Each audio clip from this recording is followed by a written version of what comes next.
Hello YouTube and welcome back to another exciting episode of Slotted In There, that sort of tech YouTube program thing that we still haven't ultimately defined, but you know, it's going to be about technology and some retro gaming because that's what I like as well. I hope you enjoyed the first episode, and obviously if you're watching this, you come back for more to devour more of this brilliance, this technology thing that we're doing. Anyway, on this journey, as always, I have a couple of other people along with me as well. So let's bring one back in. You knew him from the last video. It is, of course, Damien. Welcome back, Damien. I'm back to Slotted In There one more time. In there. So we're making a second episode, so that's always good. Hopefully the first one went well. We'll find out after we recorded them all or something, or released a few because we're doing this beforehand, professional like. We'll definitely get some people writing to us, probably complaining, but hey, they'll write to us. I think we just got away with getting it on YouTube Kids last time, just about. So as long as we aim for that target market again, we're all right. We'll be all right. It's a high bar for us, a very high bar. Fair enough. I'll be at the bar in a bit after this video. Yeah. Anyway. So we should have had Connor. We had Connor in episode 1, but we no longer have Connor because after joining us for one episode, he's already off on his gin journeys. He's got to do volumes 5 to 8 or so because we've done 1 to 4. So he will return. He's still part of a Slotted in their crew, and he will return in future episodes. He's just not in this episode. But we have brought another person into the fold. And that exciting person is going to appear now. Tim, yeah. Hey.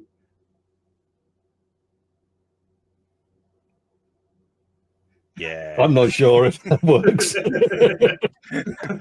Good evening, Mr. Bond. I've been expecting. Well, hello, and hello, audience. Sorry, I should look in the camera. I'll try to remember to do that once in a while. That's fine. Well, I keep looking at the screen when the camera's up there. It's always the way, isn't it? So, Tim, are you going to tell the YouTube audience a bit about yourself and why you're here? Well, mainly because I'm a game nerd. I'm a computer nerd. I love building. I love making little projects and hobbies and things for myself, and trying all sorts of different things. I mean, you can see the wall of mostly stuff that's broken, actually, but now it's largely on display. 3D printer and all sorts. Who broke those parts, Tim? Who broke those parts? Well, it wasn't so much that I broke them. That up there, you can't really see that one. If I just tilt the camera up slightly. That motherboard at the top there is an old Extreme Edition motherboard with an i7 4th gen, I think, but it's like 6-core 12-thread, and it's got, I think, quad channel memory. So that was great. It was one that I bought off a friend, but one of the PCIe ports has been clearly ripped off the motherboard. Still works, but it's not great. The one below that motherboard I actually bought off eBay with bent pins in the CPU socket because I thought I'd have a stab at seeing if I could fix those. So I got myself a little that's a 3D printed stand and a little USB microscope so that I could have a little dig around in the socket. Unfortunately, one of the pins was broken and it happened to be a necessary pin. Quite often with these things, one broken pin doesn't necessarily mean death for the motherboard, but in this case, it was. So it's become a talking piece instead. If it's going to be one of the important one, it had to be done. That's good. And already Tim's covered pretty much all different parts of technology in this one little intro. So I can just talk about retro gaming the whole video now, can't we? In just computer games. It's brilliant. We've already fulfilled the technology part of it, I feel. In this week's episode, Tim takes on the gaming challenge. Oh, really? No, come on. And Damien slots it in there. What we've been doing this week, I guess, plotting around. So should we go to Damien? Damien, what have you been doing in between? Playing any games, doing anything exciting tech-wise? Nothing exciting tech-wise, but I have been, should we just say, hammering the 2008 classic Left 4 Dead. That is a beautiful game. It's been an emotional roller coaster of getting through one level from one safe room to the next, not knowing on how the machine's going to actually throw the next cluster of horde of zombies at you. It's just It's an epic game. It changes the playthrough every time you go through it, and it's great to play along with friends. Tim actually is one of the assailants I usually take on a journey through Left 4 Dead 2, which is the sequel to Left 4 Dead 1. But yeah, we also throw in a few of the mods that changes some of the characters or some of the music that plays in the background. We had a game where everybody was a Genshi girl, so instead of having the default characters, everybody had a busty kind of female-esque manga feel to them.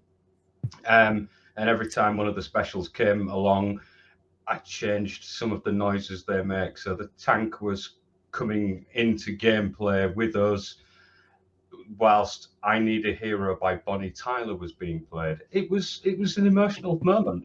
There was tears in my eyes from the joy of hearing Bonnie Tyler.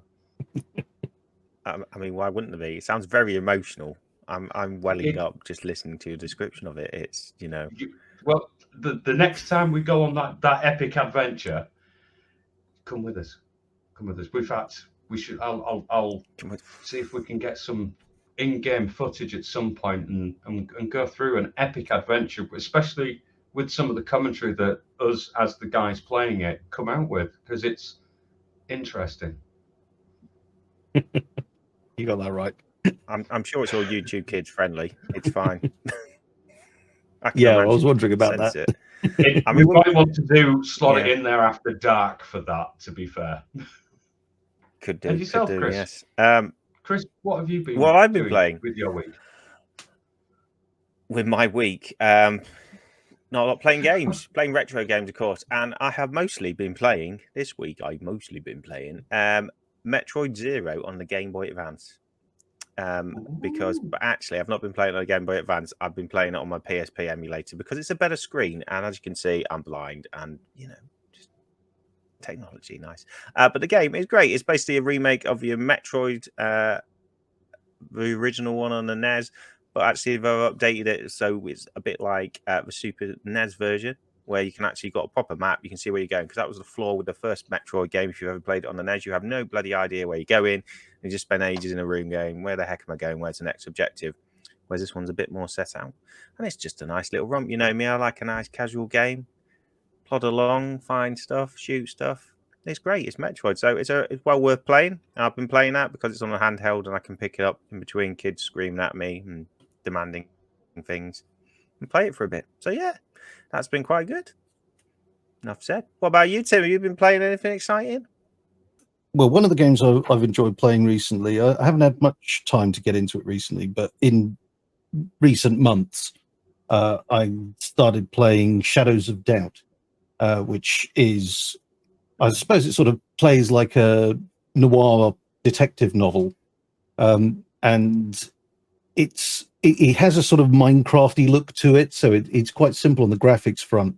Yeah, it does require a relatively beefy machine to run it. It does sort of say an RTX 3060 or thereabouts. So it's not light on the gaming, well, not light on the computer resource front, but it's a really interesting game because it's not like anything I've ever played before. It creates a sort of rich procedurally generated world with loads and loads of people moving around this world. I mean, hundreds of NPCs all wandering around.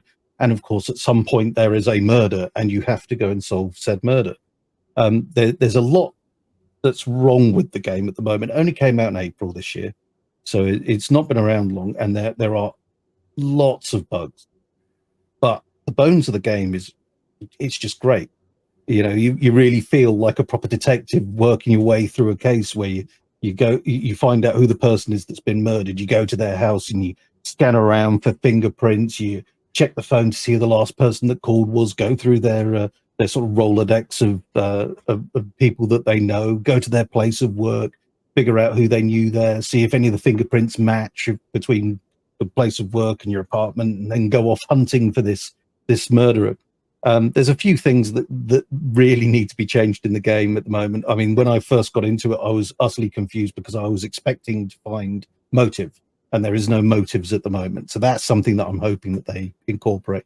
But as far as I can tell, it's just like one guy doing it on his own. He's looking to expand his team. I have seen stuff on one of his web pages saying, looking for other people that know Unity to try and really push this game out and get it as far along the process as we possibly can. But I'm loving it. Yeah, I'm having a great time playing that. Just sitting in a cafe across the road watching your suspect, mulling over a newspaper and sort of glancing out the window and that kind of stuff. It's really, really clever. So you're enjoying being a private dick? Yes.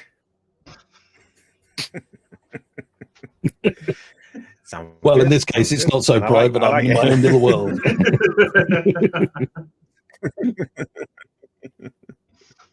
Okay, so what we're going to do next is we're going to have a look at part 2 of the Dell restore. Let's just see how that works out, what we get done, and what the outcome is. Here it is. Placing the motherboard back into the case, making sure it's in position, lining up over the screw holes. The rear I/O ports are actually sticking through the back like they should. Nice. Next, we're going to start reinserting some of the screws. We're going to put them so far in, not fully tight. That allows us to line the motherboard up properly later. But we've got everything reseated back where it needs to go. Okay, just check we've got all the screw mounts covered. Lovely. Placing down the heatsink support. Screw that in. Again, not fully tight until we've got everything in place. Now we can go around the entire motherboard, making sure all the screws are tight.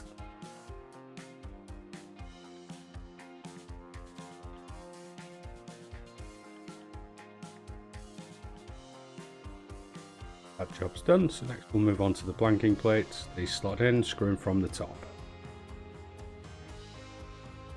Reseat the PSU. Fingers. Slide it in. All 4 screw holes should line up at the back. Some slight adjustment may be required. And then it's just a case of popping all the screws in. Again, put all 4 in slack at first, line it up properly, and then tighten them up. Thermal paste. Lovely. And then we can reseat heat extraction. Plug in the CPU power. Exhaust fan needs to be slowly clipped into place. And then we can put the exhaust fan header on.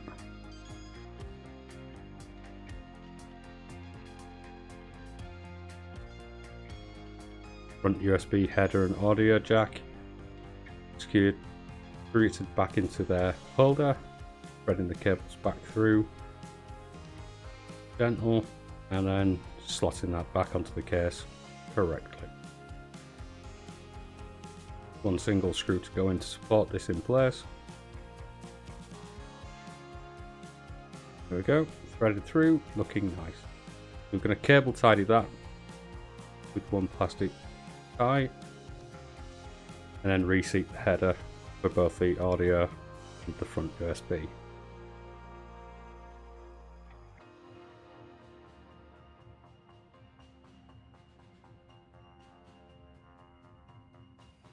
The ATX power coupling, we'll put that back in, and then reconnect the heat shroud slowly, easy, not to break plastic.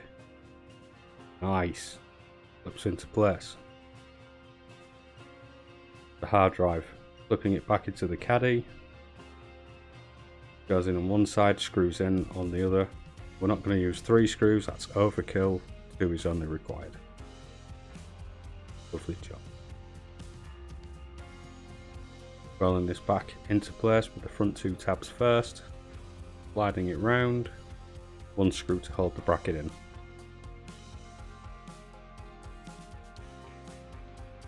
Next we'll attach the IDE ribbon. This will be the primary IDE. These are usually colour coordinated. And then we'll fix the power.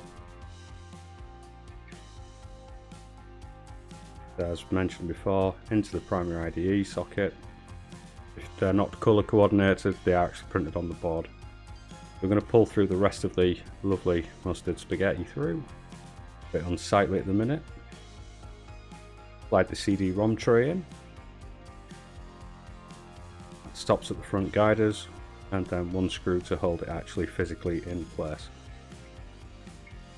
IDE ribbon, this will be a secondary IDE cable.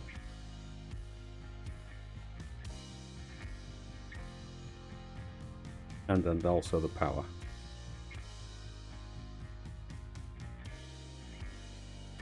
Plugging it into the system board.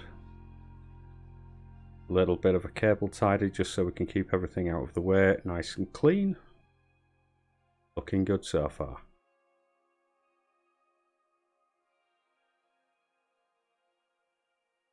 Everything's clean and tidy. Seated back into where it needs to go. Well on our way to getting this back together. Tidy and clean.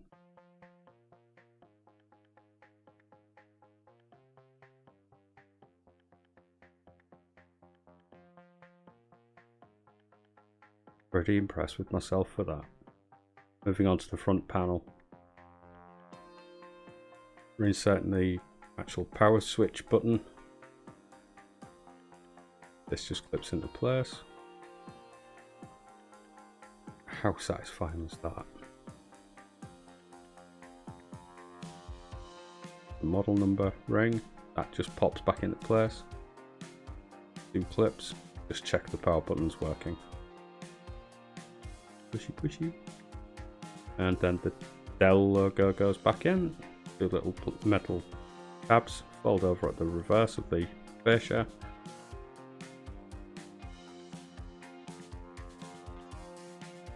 Clear of the IDE and power covers. As we've got now a floppy disk tray, we'll stick the cover back on, and also the front fascia snaps back into place. Easy as that. Attaching that back onto the front of the case, rolls on from the top, and it's just a simple case of moving around and just popping it all back into the little tab slots.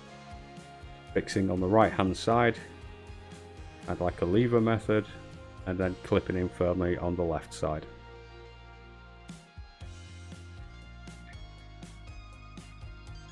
Fully cable managed and ready to go. Beautiful. We like it a lot. Side panel back on, slide into place, job's done.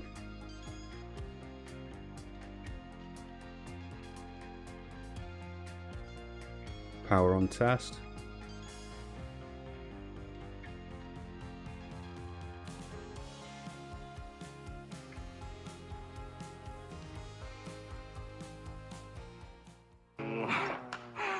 Alive! It's alive! It's alive! Now time for the Windows installation, and we won't bother you with that.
Okay, guys, so we've managed to clean the machine up, get it all reassembled, and we've run the benchmarking. And basically, at the end of all of that, what have we worked out?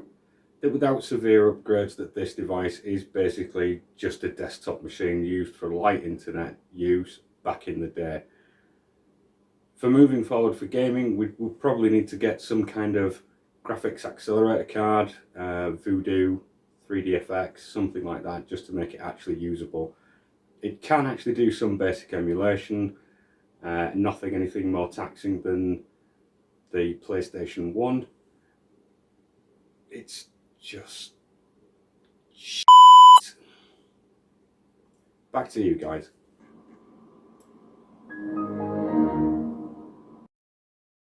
I think. Well, I have one question regarding the Dell.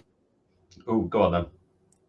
It's not a very exciting one, but I was curious when I was watching you plug the ATX connector back into the motherboard. Was that a 20-pin connector, or was that? It is indeed a 20-pin. So it's a proprietary power supply, which is I was just curious because it's one of those things that when you're trying to repurpose this old technology and you're looking for a use case and you're thinking, oh well, I could put it in this machine, and you're like trying to plug the connectors.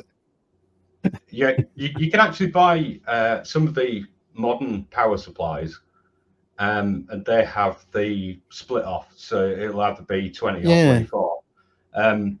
But they tend to be, on some instances that I've had in the past, a little bit more power outputty than the original, so you can actually end up not with great success. Oh, hey, just having a look. Yeah, there we go. There's a power supply connector there, which is the out. split. I really need a sort of paler background so that you can see this properly, don't right I? in front of you. Yeah. Actually, I could use part of this. There we go. You can see so, that. Yeah. So 3D printed test bench, by the way. He's got all There the you mod cons. There's nothing the man can't print. Basically, the conclusion, though, out of those two parts of taking it all apart, cleaning it up so it's all lovely and spanky, is it's still a piece of filth that we don't want. Was that essentially it, Damien? Yeah. You would need additional parts to make that just beyond a device you can desktop publish with. It's yeah.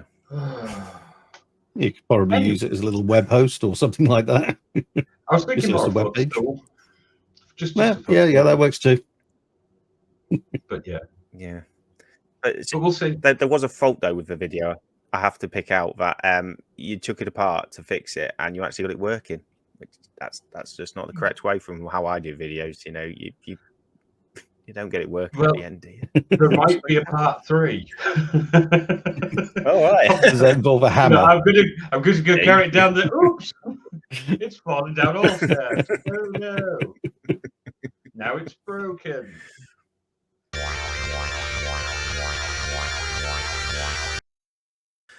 Does technology make us less intelligent? Don't know.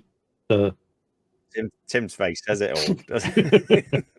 Completely blank. Yeah, well, I'm looking at screens now, so I can't think. Well, I've having been a teacher, I could tell you yes. makes young people less intelligent. There have been studies on this. Yeah. There have been studies on this, and what largely is the conclusion is that as a species we are becoming more intelligent as the result of technology. As individuals we're becoming less intelligent. I'm not entirely sure how that's supposed to work exactly, but yeah, because we are no longer having to think too much. Let's say, for the sake of argument, something like GPS, we don't have to sit down, look at a map, work out how to get from point A to point B. The argument is that we're not using those parts of our brains, we're not using those skills, and they're getting lost. But on the flip side of that, you've also freed up your mind to think about other things while something else is doing the navigation for you. So arguably, yeah, we are not necessarily getting smarter, but I think there's definitely something in the availability of information that offers us the opportunity. It's sort of down to us to take that on ourselves and learn something, which is why I think more likely than anything else, a channel like this exists, because we're kind of hobbyists. We like to take something and make something out of it. And it's that challenging yourself that makes you smarter. It's unfortunately not the case with a lot of people, where they look something up and go, oh, right, I've learned how to do that, but they haven't taken any of it and they haven't practically tried it. So debatable one way or the other at the moment. You've got things like, even on your mobile phone, autocorrect.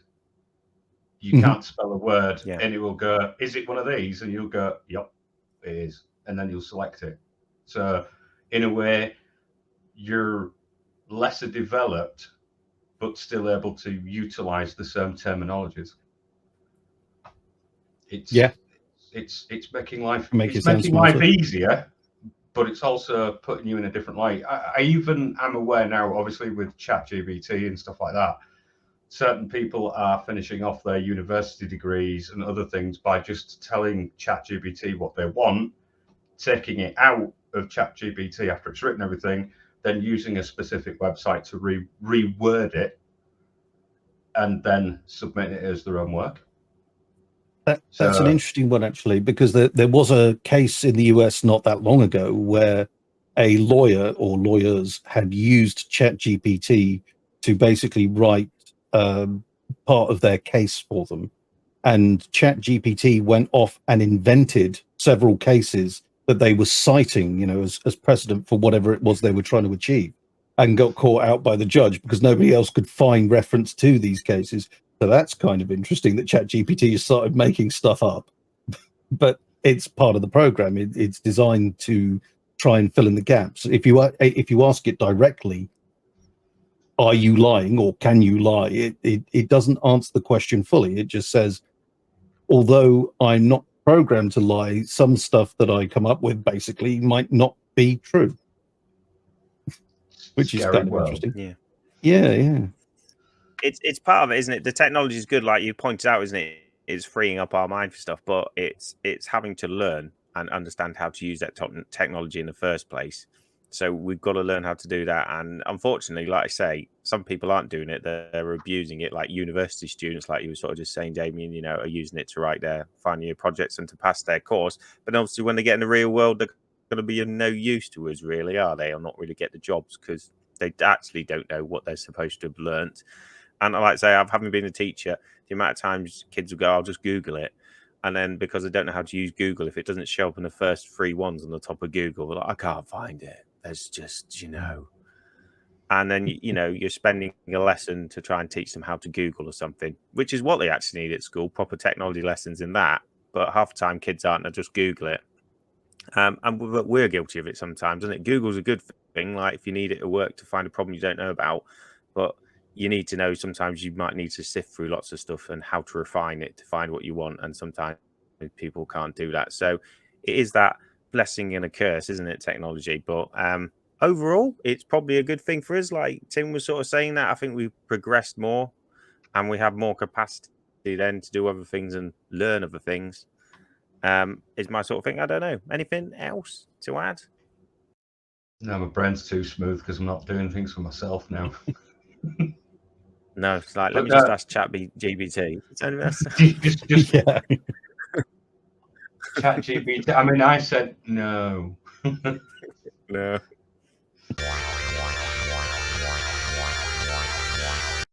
So we come to the part of the show now where we answer a question from a member of the audience. They've sent in a problem, and we're obviously going to try and fix it the only way we know how to, by playing a game. So we're going to hear the problem, of course, and then Tim's going to take the challenge on today to see how we're going to solve it for them. To the slot it in there, guys. I've worked hard at my profession over the years and managed to work my way up to a prime position. I had been enjoying many years of success, but as until recently when I had to resign due to outside pressures and claims against me. These claims were true and have damaged my current career beyond repair, and I am now left with nothing but to try and rebuild my career. When I started my career, I hardly had anything and worked out of a broom cupboard. I would be hands-on with my career doing all the small jobs, and I really felt a lot of satisfaction from doing these hand jobs. I would be doing hand jobs all day out my broom cupboard, and it was always very pleasurable for myself and the people who I was doing hand jobs for. I would like to feel this pleasure again by changing my career to exclusively doing hand jobs that will entertain. I hope to spend the rest of my career setting an example for young people with all the hand jobs I will be doing and helping them get into the industry at the same time. So my question to you is this. Should I take my broom cupboard on the road where I can pop out at different locations and perform puppet routines for children? Your friend, an old gopher. So that's the question there that we've got to answer there, basically, Tim, that you've got to do. So we're going to play this game, and should this person basically take their broom cupboard out on the road and try and get their career back on it by performing to children, puppet routines? What do you think, first of all? Do you think it's a good way to help them rebuild their career? What were they doing before? Is this a rebuilding of a career, or is this an entirely new venture? Branching out into an exciting new world of presumably sort of Punch and Judy.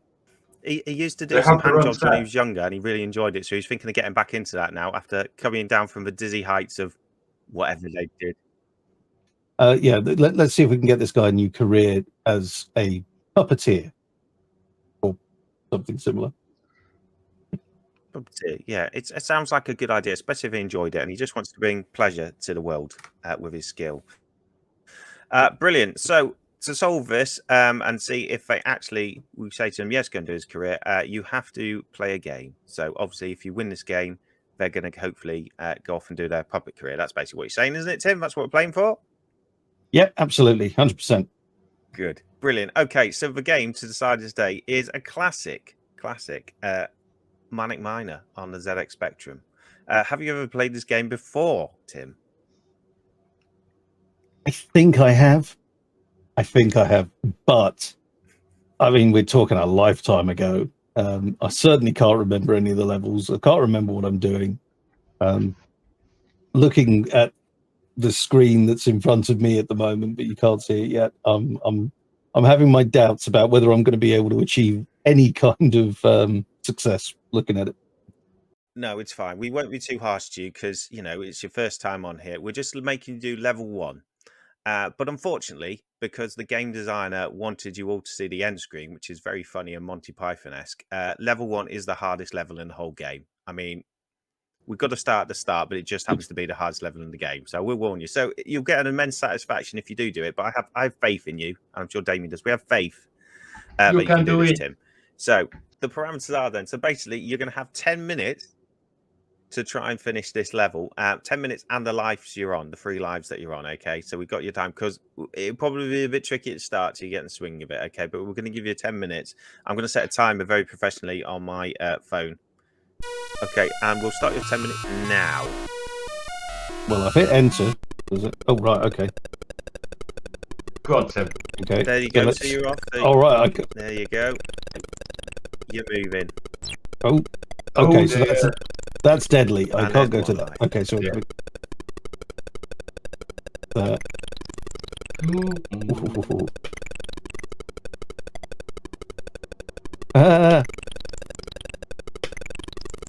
Oh, actually, no. You just move your mouse out in the middle of a screen when you get a chance as well. Oh, you're dead now. Oh, sorry, I did.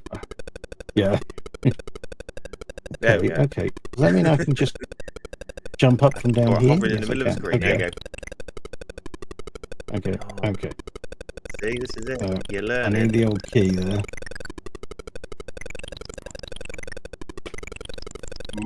Oh, good work. Good work. Can I go straight? No, I've got to go over this guy. Oh no. Right. Okay. Oh no! Oh no! Ooh. Wow.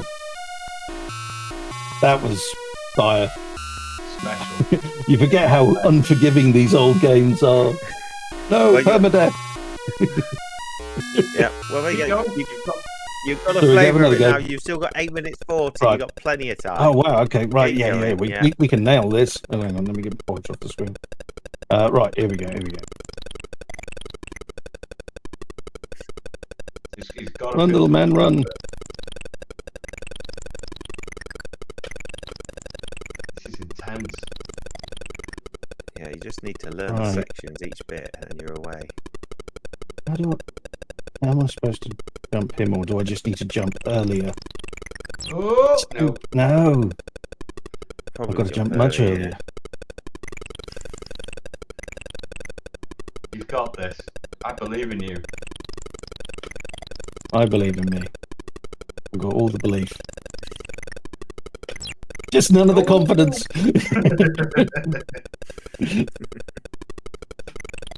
Oh, you died. Right. Here we go. Here we go. You've done this. Come on, Tim. Oh, come on. No. It's lag. Yes. Oh, come on. Let me. There we go. Right. Right. Looks so deceptively simple. You think that you'd just be able to race through this, you know? Play games way more complicated than this. I'm not going to be defeated by it. Oh, there we go. Right. Now. Here we go. Here we go. Ooh, nicely jumped. Come on, come on. Oh, there we go. Nice.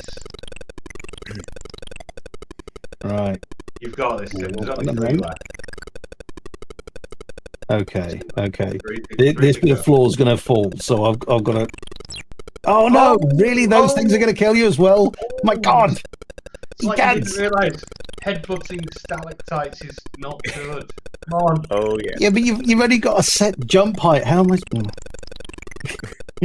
Use the pixels, Luke. Oh, really? Really? Oh, my word.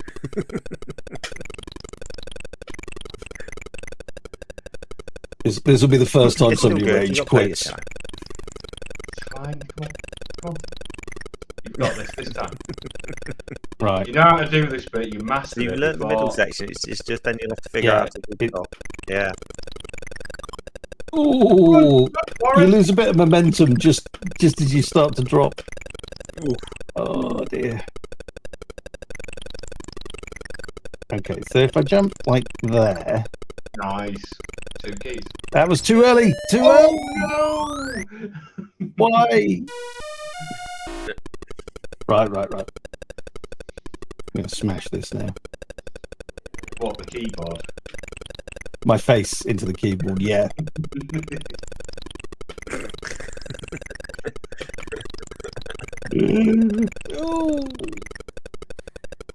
Oh, that was too late. No. No. Trumpet nose got You got Yeah. to do it when he's about halfway back. That one. It's like way earlier than you think it's going to be. It's like comedy, Tim. It's all about Timing. timing. No, Oh, no! don't distract me with your terrible jokes. I can't help it. How is anybody supposed to concentrate under this pressure?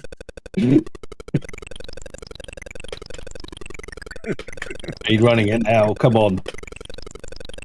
What we got done Oh. time? What we got? Time. We've only just hit 5 minutes, so half the time's gone. Oh, look at that. But you've mastered half a stage. It's just getting these keys. Like a pro. You can do it.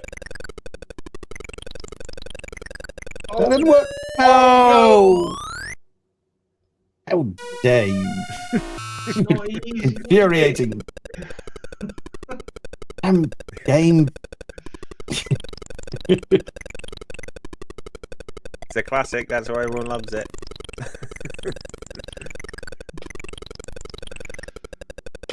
No!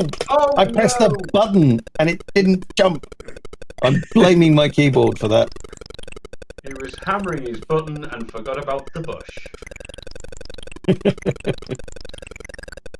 Most nights for me. Yes, lad. Alright. What is that supposed to be?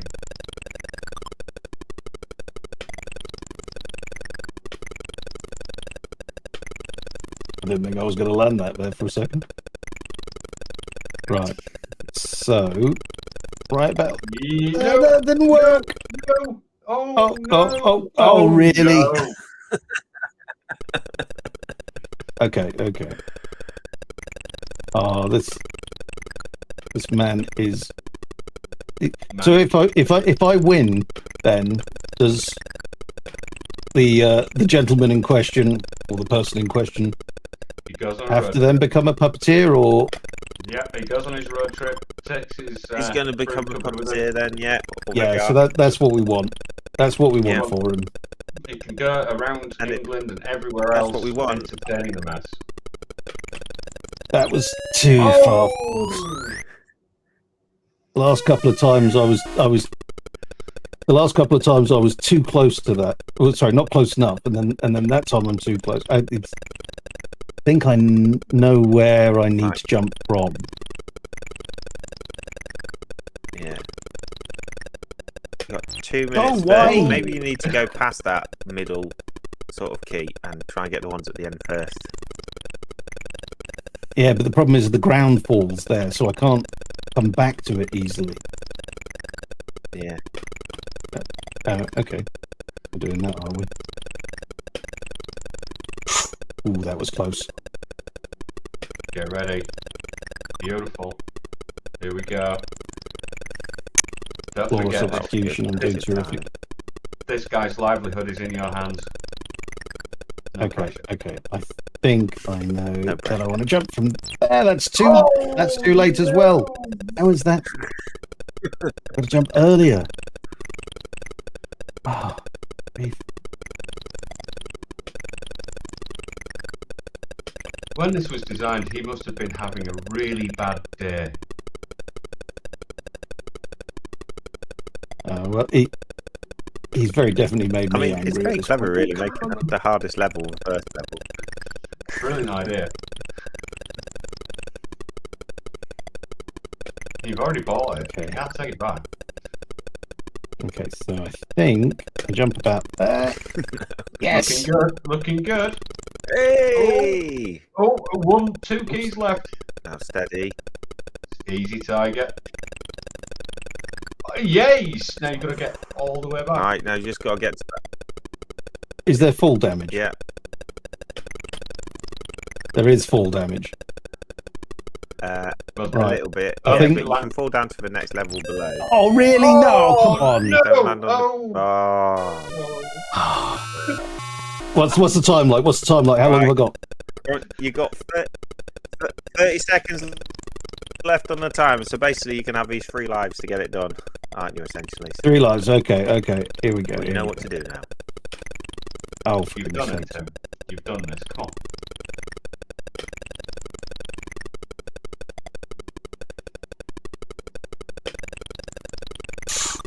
That was a good point. Tight like a tiger.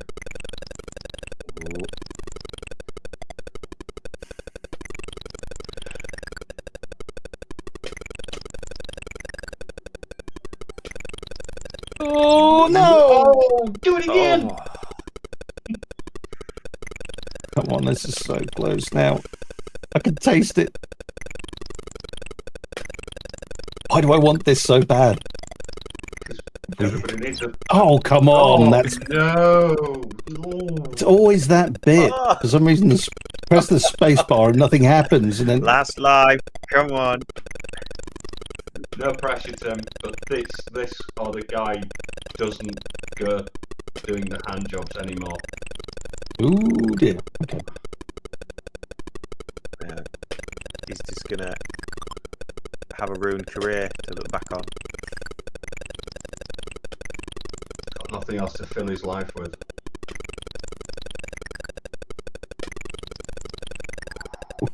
Nice. Oh, I've done that too. No, I haven't. Oh, yeah, we're going for it. Right. Right. Come on now. Careful. Ooh, Oh, don't go any further. Jump. Ooh. right. Hang on. All right. Oh my God, this is tense. Yeah. We've got to get this just timed right. Oh, that's mighty close. Oh, hell yeah! Come on. Oh, look at this. Right. Nice. Hey! No more, no more. Congratulations. No more. Oh. Turn it off. Ever again. Why am I having palpitation? My palms are sweating. This isn't a normal reaction. So yeah, well done. You did it, Tim. So that means our lovely slot it in there viewer can have a career now as a puppeteer. I mean, how's that make you feel achieving that momentous task? Have you achieved anything better in your life so far, Tim? I don't know. It's a big achievement. No, but I have worked here on having a breakdown. I think that was way harder than I remember. Like I say, I do remember playing it now, and especially the music brought back a lot of memories. Oh, but yeah, I feel thrilled that this man is now going to have his wonderful puppetry career laid out in front of him. That's an awesome thing to have been able to achieve for somebody. So yeah, happy man now. Well, that's all we've got time for on this episode. Once again, this action-packed thrill ride has to come to an end at some point. But never fear, we'll be around for another episode, hopefully, especially if people actually watch it and enjoy it. But again, because we're recording it early, we don't know. So we'll probably have an episode next week, whether you watch it or not. But there you go. The brilliance of the internet. Damien, have you got anything to say before we depart? I've absolutely loved this, and I hope we do it again very soon. So have you got anything you'd like to put forward with this, Tim? Yeah, well, thank you guys for having me on board. This has been really, really fun. I can't wait to see where the channel goes, what new developments come up, what wonderful videos and bits of technology we've got lying around. Yeah, I'm excited. Or even how quickly we get banned. Yeah, there is that. That's bound to happen. That's just a given. But that's the future. So obviously do all the brilliant jazz stuff like comment, like, bell, all that stuff that I'm rubbish at promoting, but do it because, you know, that's the only way we grow and we come back for another episode. If we don't get like 150 likes on this video, a low number, we won't upload the next video. That's it. All right, guys? It's not going to happen. Maybe we should do it the other way. Because we won't know, you know, whether we've done it, we would have uploaded the next one. Unless we get, what did I say? Did I say I wanted 150? Did I say don't get 150? We'll upload basically, you want 150, so we do another one. But I'm saying if they don't do 150, we will force them to have another one. Just saying. Oh, I see. That's a good one then. Okay, yeah. So we need 150 likes on here. And if we do, then we won't upload one. But if we don't, we will upload one. Yeah. Flawless. Yeah. Yeah. Couldn't possibly go wrong. Either way. What could go wrong with that? What could go wrong with that logic there? But yeah, like, subscribe, all that jazz. And we'll see you next time. Bye. Ring the bell. Bye. Bye.